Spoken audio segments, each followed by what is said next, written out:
Market कभी भी सीधी line में ऊपर या नीचे नहीं जाता है। अप ट्रेंड के दौरान मार्केट हायर हाई और हायर लो क्रिएट करते हुए ऊपर जाता है एंड डाउन ट्रेंड के दौरान मार्केट लोअर हाई और लोअर लो क्रिएट करते हुए नीचे जाता है। अब अगर मार्केट अप ट्रेंड में इस हाई पॉइंट को ब्रेक नहीं करता है और वापस नीचे इस हायर लो तक आ जाता है, तो हम समझ सकते हैं कि अब मार्केट का ट्रेंड बदल सकता है। अब मार्केट साइडवेज या डाउन ट्रेंड में आगे जा सकता है और डाउन ट्रेंड में भी मार्केट अगर इस लो पॉइंट को ब्रेक ना करके वापस इस लोअर हाई लेवल तक आता है, तो यहां मार्केट साइडवेज या अप ट्रेंड में जा सकता है। तो यहां तक अपने सीखा प्राइस एक्शन का इस्तेमाल करके आप मार्केट स्ट्रक्चर को कैसे आइडेंटिफाई कर सकते हैं। लेकिन कुछ बिगिनर ट्रेडर्स हैं जिन्हें मार्केट स्ट्रक्चर समझने में काफी प्रॉब्लम्स होती हैं।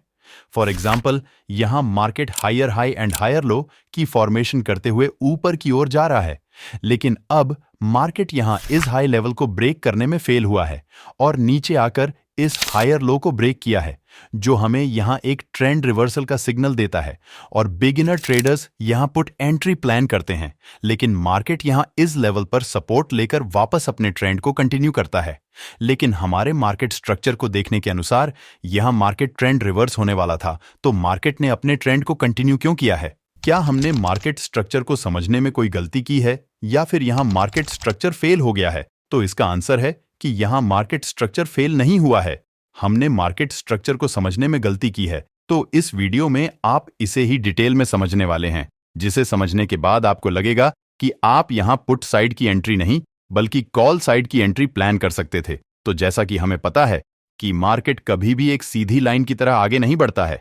मार्केट एक मूव के बाद वापस थोड़ा नीचे आता है और इस डायग्राम में यहां एक लो पॉइंट है एंड जहां से मार्केट ने थ्रो बैक किया है, इसका हाई पॉइंट है। अब आपको यहां देखना यह है कि मार्केट में हमें ये जो थ्रोबैक देखने को मिला है, उसमें इस टोटल अप मूव का 40% कवर किया है या नहीं, और इसे आप फिबोनाची रिट्रेसमेंट का यूज करके देख सकते हैं। अब अगर मार्केट अप मूव का 40% एरिया कवर करने के बाद वापस इस हाई पॉइंट को ब्रेक करके ऊपर जाता है, तो ये लेवल इसका हायर लो पॉइंट हो जाएगा।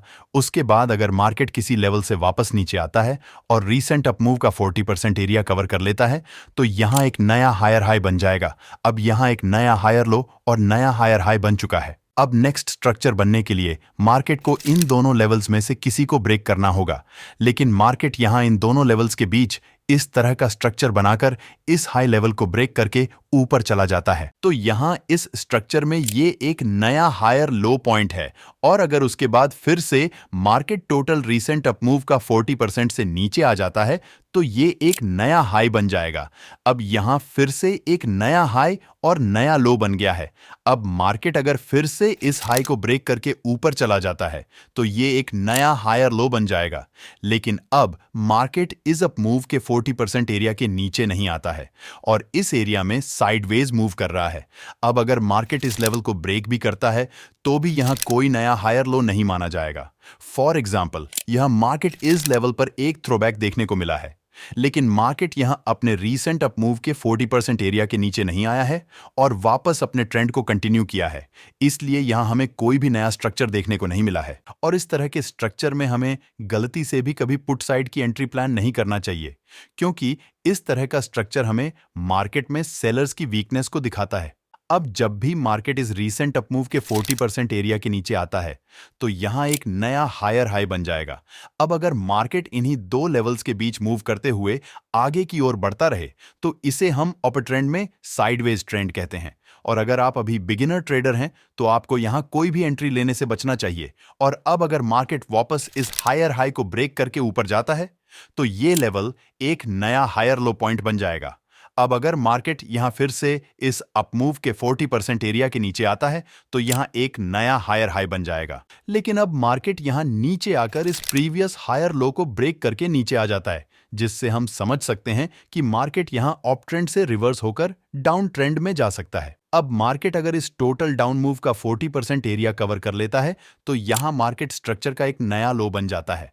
अब अगर मार्केट इस लो को ब्रेक करके नीचे आ जाता है, तो यहां एक नया लोअर हाई बन जाएगा। तो इस चार्ट में यहां मार्केट इस स्ट्रक्चर के 40% एरिया के नीचे नहीं आया है, मतलब यहां मार्केट इसी स्ट्रक्चर के कंटिन्यूशन में ऊपर गया है।